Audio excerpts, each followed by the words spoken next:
connoisseurs of movies, literature, and TV shows. Are you ready to shake things up? I know I am. You may call me Luke Garou, and we are here to feast on my opinions of all things movie, TV, and book. And today we are going to learn that dominoes appear in the weirdest places. We are talking about an entire book series, since each book in this series has its merits. Now, I bet you're wondering which series has caught my attention this time. Well, I'll give you some clues. It's in the paranormal romance section, though personally that is gravy to the ongoing story. It has 16 novels and 2 novelettes. It was a Jeopardy answer on an episode in the 2000s, and finally it was written by Kerrelyn Sparks. Give up, or if you weren't actually reading my side, we're doing the Love at Stake series. From How to Marry a Millionaire Vampire all the way to Crouching Tiger, Hidden Vampire. Now, I can hear it. I can hear you going, what do vampires and werewolves have to do with dominoes? Well, that is actually how this story works. You start with Roman. Roman is around 500 years old when the story starts.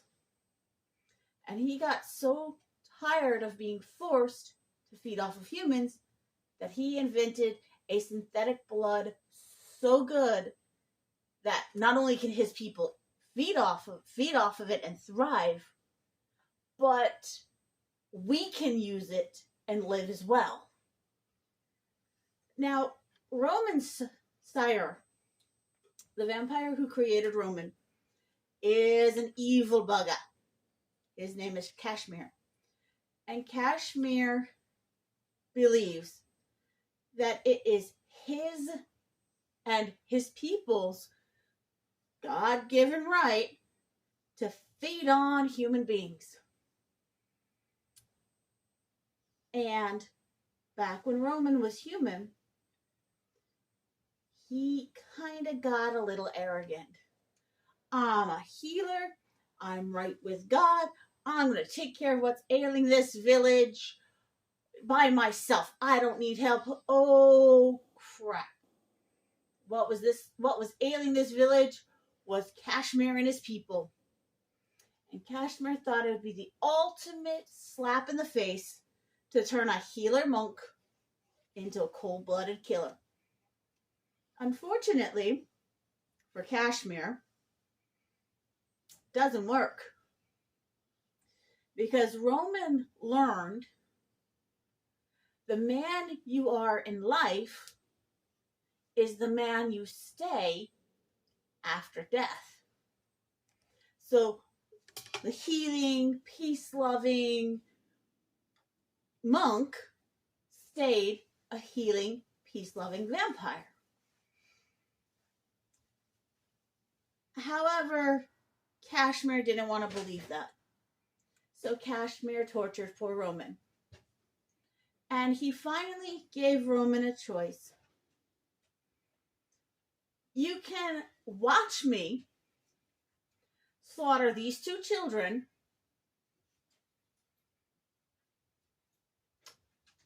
or you can save one of them by eating the other one yourself. Well, in this series, vampires know how to teleport. So Roman grabbed both children and teleported them to safety. Kashmir took that as a slap in the face to his ideologies. So he made Roman pay dearly. And Roman, looking down at his monastery, decided, I can't let this stand. I am going to fight Kashmir, make him pay for all the lives he's ruined. So he finds good, honorable men to turn into vampires to build up his own army so he could battle Kashmir and his ilk. It is into this fight that Shauna Whelan and her family find themselves. Shauna's dad works for the government, and he's telepathic. You'll find out way more about Sean if you read the series, because the man angers me to no end. So, unable to control Shauna, because if we're going to touch another vampire series, which sucks in comparison to this one, like Bella, Shauna can shield her mind from the probing of other people's thoughts. Shauna blocks vampiric suggestions. She blocks her father's telepathy. She is so naturally strong at keeping people out of her mind. That is what put her in danger.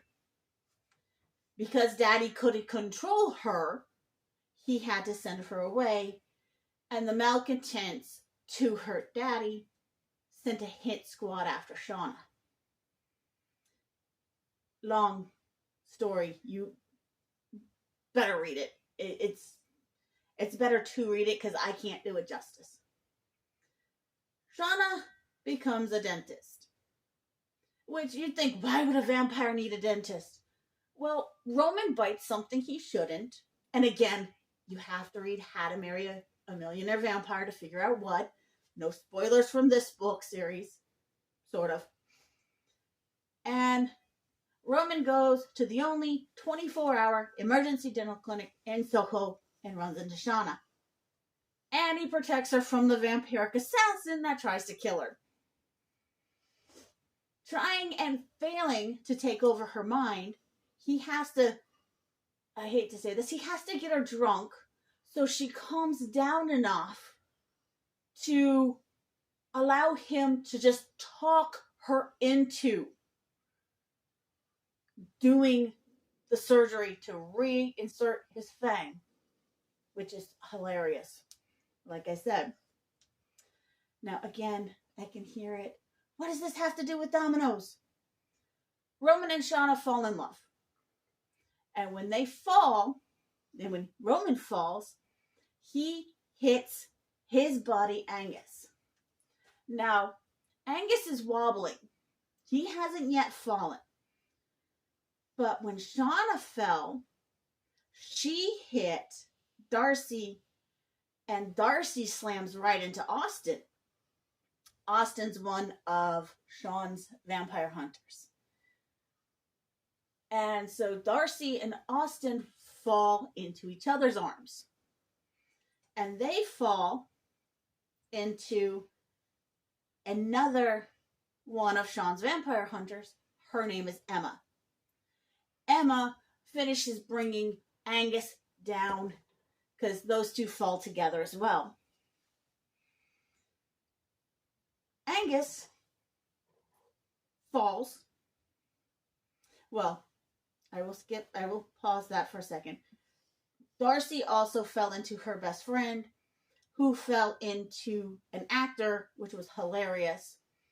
And that is the first of the two novellas. Oh, that is in Sugar, Plums, and Scandals. It's a big old compilation. I'm not sitting in the wrong spot, but bad me. Going back to the main Dominoes. Emma and Angus fall into Jean-Luc, who then falls into Ian, who falls into Giacomo, who falls into Phil, who falls and knocks over Robbie. Now, what makes Phil so fascinating, and you heard me say it earlier, we're beasts. Phil is a Philolupus werewolf. Really sick. His father named him after his people. Now, the Philolupus are a tribe of werewolves whose ancestors could shift into multiple animals. But when invaders came to their home in Wales, they all picked different animals to hide as. Phil's people chose to hide as wolves. And when the invaders would kill these wolves, they turned back into the humans. And the invaders would go, they're Philolupus, lovers of wolves. Fun word meanings. And Phil falls into Wanda. Wanda is a vampire. She is a relatively young vampire, changed in World War II. Ooh, pardon. Now, like I said, Philolupus and Wanda fall into Robbie, Angus's great-great-grandson. Robbie falls into the were-panther, Carlos, much to Sean's chagrin. Because when Carlos falls, he lands with Caitlin, Shauna's younger sister. Drives Daddy up the wall that all these good human girls are falling for monsters. How dare they? Well, in Carlos's book, you meet a brand new enemy. Because, fitting, and this will be one of your major spoilers, when Carlos finishes falling, he slams full force into Connor. Connor was the biggest advocate throughout all the earlier books. Don't fall in love. Don't get married. It is a weakness. It leads to nothing but heartache. Because when you have his backstory, it is horrifying. And it proves once again that human beings are evil bastards. So, Connor had spent his entire vampiric life literally saying, never fall in love. So, when he falls and gets married to Mariel, a sweet little angel who, another spoiler, was designed to have more agency than her kin,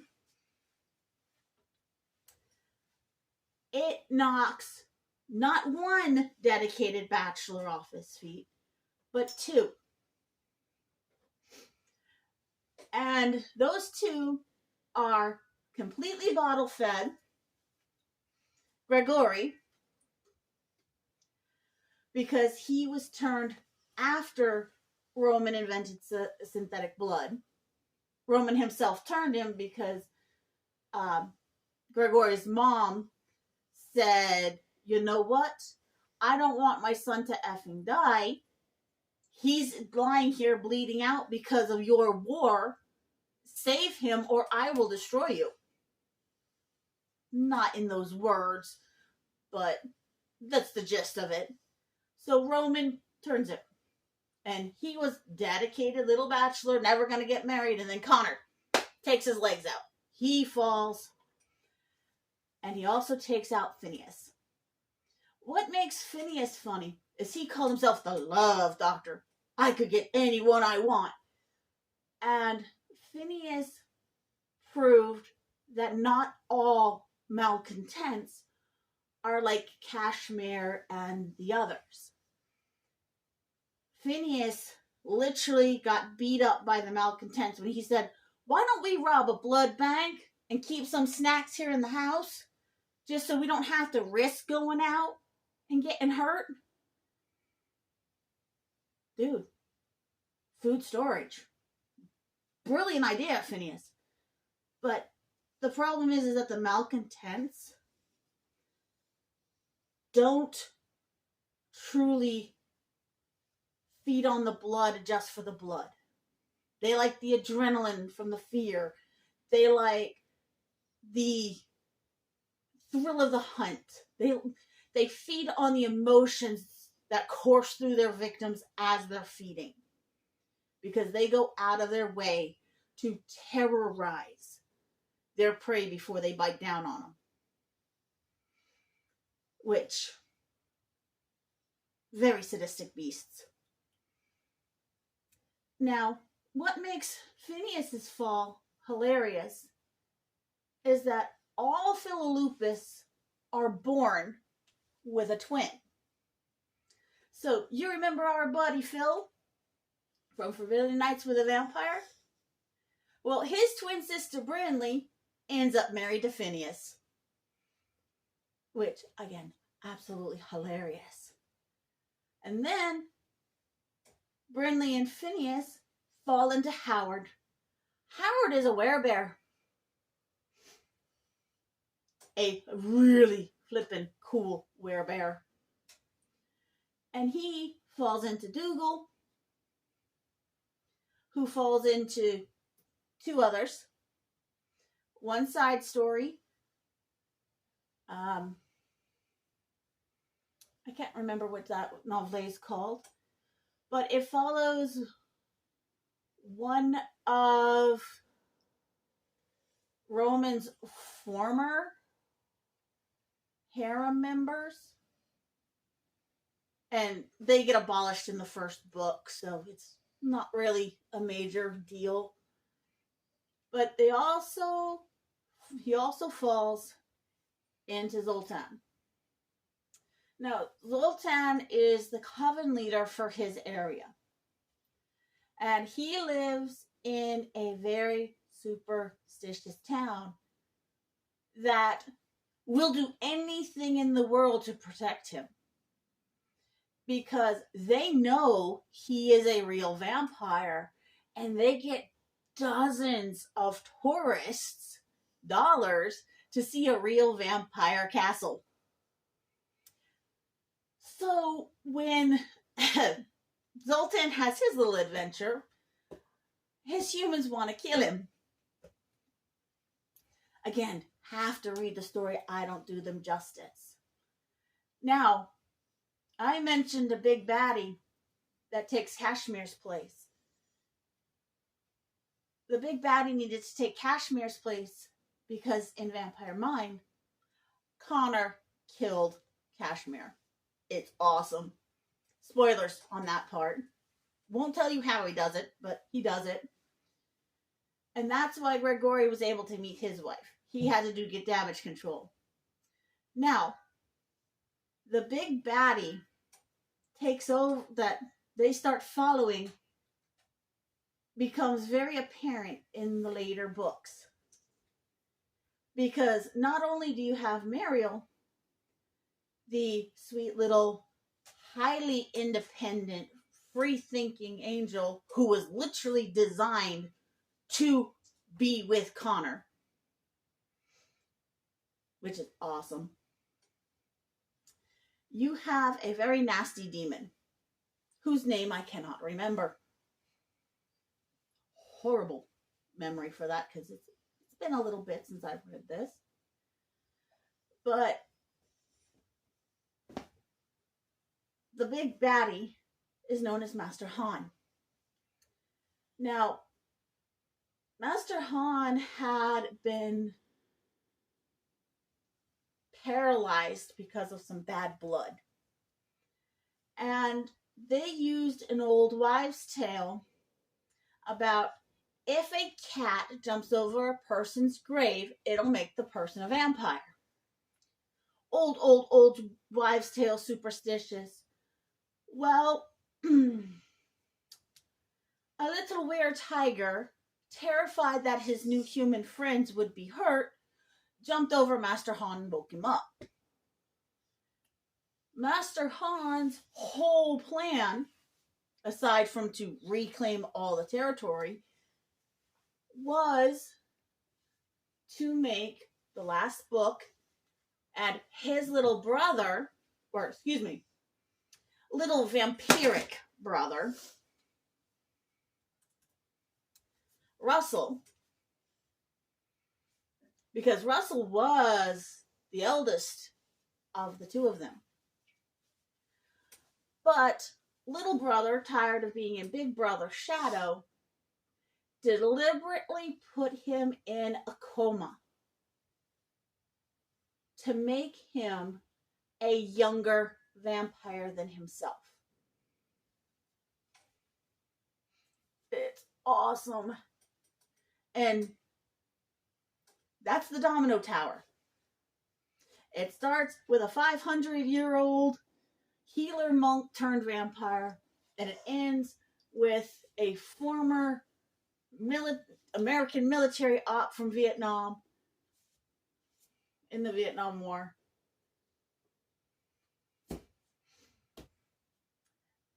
Toppling dictators, saving humanity. They meet the werewolves. They have the werebear. They have the werepanther. They have the weretigers. In one of the books, I will not tell you which one, you meet dragon shifters. You meet a were-dolphin. What's cool is that they all have a part. They are all woven seamlessly. And the love stories are gravy in that grander adventure. Because it's not, oh, I love this man. He's going to take me away and we're going to focus on everything he does to court me. No, it is, this is what we're dealing with. Are you okay with that? You want to help me with it? Oh my gosh, are you crazy for wanting to help me? It takes time, and they sit down, they talk, they have conversations. It's not a, oh, I love you so much, we're going to get married. No, it is a slow burn. Roman and Shauna date from the end of How to Marry a Millionaire Vampire until midway through Be Still My Vampire Heart. And that's when they get married. There's like a good 5-6 months in their courtship before they get married. And because Roman is brilliant as scientists go, he was trying to figure out how to keep them awake during the day. Because they would go at sunrise into what they call a death sleep. This death sleep rejuvenated their wounds, they basically healed them and made them ready for the next night. Unfortunately, or fortunately, he succeeded. There was a side effect. He didn't realize there were side effects until he took it quite consistently to help, and yes, here's another spoiler, help Shauna with the baby he helped her have. I am not getting into the science of how he helped her conceive. You will have to read to find that out. But she's looking at him and she's like, Roman, you now have gray hairs at your temple. What? We don't age. Dude, you have gray hairs. Go run your tests. Holy crap, I've aged so many years. Oh, well, crap. Oops. Now, another major spoiler. Because when I first got introduced to this series, I got introduced to it by All I Want for Christmas is a Vampire, Ian's story. Ian looks like a 24-ish-year-old guy. until you find out he's tripping and falling over himself because from Sugar Plums down, so from How to Marry a Millionaire Vampire up to his story, he was actually a 16-year-old boy. And you're wondering, how the devil does he change? Jean-Luc's book. Jean-Luc needed to go into hiding because, as a famous fashion designer, people love trying to get his picture. And he cannot stay unchanging forever. So, because they were down a day guard, Ian agreed to drink the potion. And an hour before sunset, every day, he would go into massive convulsions and then sleep until about an hour or two after sunset.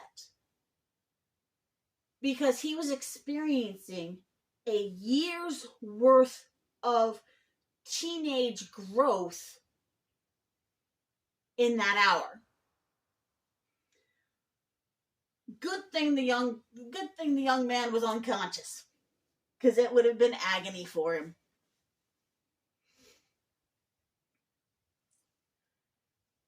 So, by the time he comes back, because they all of them, all the older ones, Dougal, Zoltan, Connor, Robbie, Giacomo,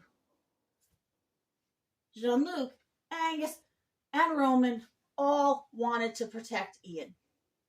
Because he's a cute, innocent little 16-year-old boy. Oh, come on, man, you're too cute to be taken seriously. I'm older than you, Robbie. Damn it. Yeah, but you're so cute. So getting that age bump actually made them respect him more. But there are so many subtleties that I am missing that this series warrants a read. And I've gotten several people hooked on this series. And myself, my mom, my eldest, and two of my friends went to see Miss Kerrelyn Sparks when she came to our little Powell's Books for the release of Sexiest Vampire Alive, Gregory's book. And I had been following her fandom for a while, and I was making offhanded comments like, because Connor sees himself as so much of a devil, wouldn't it be hilarious if he actually ended up with an angel? And then I guess like 2 or 3 other major plot points for books she hadn't released yet. And when she came in, we said hi, and it's like, yeah, I brought both my friends, my mom, and my daughter. And she's like, you're Wolf Fae. Because that is what I was using for her forum. I am Luke Garou for this channel. But we can all have more than one name. Especially if your real name is not your YouTube name. So she was thrilled to meet us because we were huge fans. And she absolutely loved one of my scene analyses for one of the books. And it was solely focused on Connor's reaction. And it had everybody in the forum floored. I actually have a buddy in another state who I made friends with on this forum. It is so fun. But let me know in the comments. Have you read them? Will you read them? Will you avoid them like the play because they're romance? Will you avoid them like the play because there's actually plot to the romance beyond the romance? Let me know. But kindness is the key to understanding. So be kind to me. Be kind to each other in the comments. Find the like button and rescue it from the malcontents. Rescue the subscribe button from zombies. Slap that little bell icon to draw them to you as you run the other way. And I'll see you in the next one. Bye.